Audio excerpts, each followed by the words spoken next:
क्या हुआ जब 9 सालों तक एक श्रापित हॉस्टल में कैद रही यह लड़की आखिर जिंदा कैसे बाहर आई।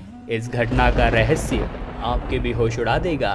जिसकी शुरुआत करने से पहले सभी लोग श्रद्धा से कमेंट बॉक्स में हर हर महादेव लिखे, साथ ही हमारे चैनल को सब्सक्राइब करके बेल आइकन को जरूर प्रेस कर ले। दोस्तों, यह घटना है सन 2002 राजस्थान के बीकानेर शहर की।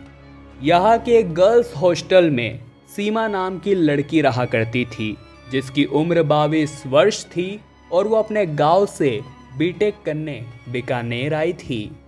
लोगों का ऐसा मानना था कि वो हॉस्टल श्रापित था क्योंकि उसका निर्माण कब्रिस्तान के ऊपर हुआ था। एक रात की बात है जब सोच करने के लिए सीमा अपने हॉस्टल के टॉयलेट में गई। जब वो सोच कर रही थी तब अचानक से उस हॉस्टल की लाइट चली गई। फिर उसने देखा कि वहां पर तो पानी भी नहीं है। तभी उसने बाहर थोड़ी सी हलचल महसूस करी। उसे लगा बाहर कोई है, इसलिए वॉश करने के लिए उसने उनसे पानी मांगा। उस व्यक्ति ने भी उसे पानी दे दिया, जिसके बाद वो वॉश करने लगी। इतने में ही हॉस्टल की लाइट्स आ गई और सीमा ने जो देखा उसके रोंगटे खड़े हो गए। दरअसल उस बर्तन में पानी नहीं बल्कि खून था। सीमा जोर जोर से चिल्लाने लगी और भागकर अपने कमरे में जाकर सो गई। सुबह होते ही सीमा ने इसके बारे में सभी लड़कियों को बताया, जिसके बाद ये खबर फैल गई कि ये हॉस्टल सचमुच में भूतिया है। सीमा तो इतनी डर गई थी कि वो एक दिन भी उस हॉस्टल में रुकना नहीं चाहती थी, इसलिए वो अपने सहेलियों को अलविदा कहकर अपने गांव लौट गई। अब धीरे धीरे उस हॉस्टल की बाकी लड़कियों को भी कुछ अनचाहे एहसास होने लगे और एक एक करके सभी लड़कियां उस हॉस्टल को छोड़कर जाने लगी।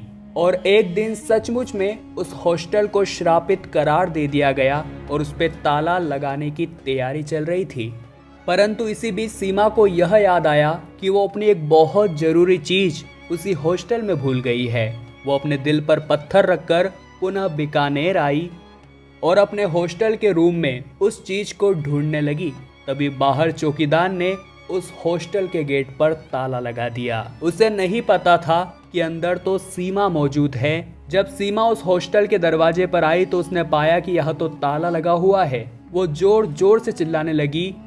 उसकी चिल्लाने की आवाज चौकीदार को आ रही थी, परंतु इसे भी वो भूतनी की आवाज समझकर वहां से भाग खड़ा हुआ।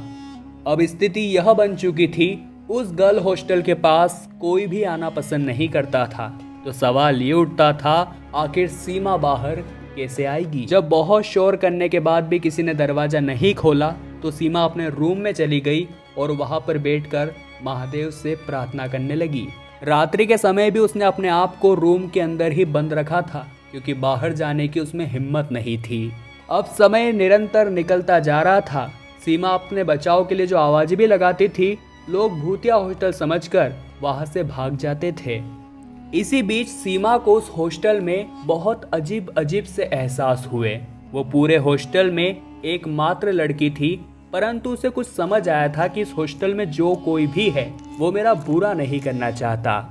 क्योंकि एक हैरान करने वाली बात यह थी कि सीमा को खाने पीने की चीजें उस हॉस्टल में अपने आप ही मुहैया हो जाती थी और धीरे धीरे उसे भी उस हॉस्टल की आदत हो गई। परंतु समय के साथ उसकी स्थिति और भी ज्यादा बदतर होती जा रही थी। इस घटना को हुए 9 साल हो चुके थे, परंतु सीमा को बचाने के लिए वहां कोई नहीं आया था। परंतु 9 साल बाद उसकी जिंदगी में रोशनी की एक किरण दिखाई दी।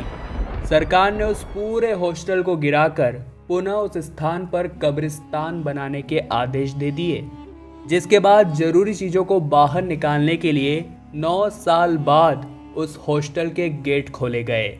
और जब सरकारी अधिकारियों ने वहां अंदर सीमा को देखा तो उनके रोंगटे खड़े हो गए, क्योंकि वो वहां पर बहुत बुरी हालात में थी और पिछले 9 सालों से फंसी हुई थी। उन्होंने तुरंत उसे हॉस्पिटल पहुंचाया, जहां उसका उपचार किया गया। 22 वर्षीय सीमा अब 31 वर्ष की हो चुकी थी, जिसके बाद उसने अपने साथ घटित एक एक बात सभी लोगों को बताई। और सच सुनकर सभी लोग बहुत हैरान थे और उस लड़की की हिम्मत की सभी लोग दाद दे रहे थे। खैर जो कुछ भी हुआ हो, महादेव की कृपा से सीमा की जान जरूर बच गई थी, जिसके बाद उस हॉस्टल को गिरा दिया गया और उस जगह पर पुनः कब्रिस्तान बना दिया गया। दोस्तों यह घटना 100% सत्य है। आपके इसे लेकर क्या विचार है हमें नीचे कमेंट बॉक्स में जरूर बताइएगा। इस वीडियो को लाइक करें और कमेंट बॉक्स में हर हर महादेव लिखकर चैनल को सब्सक्राइब करना ना भूलें। सब्सक्राइब के साथ ही बेल आइकन को जरूर प्रेस करें। अभी के लिए आप सभी दर्शकों को हर हर महादेव।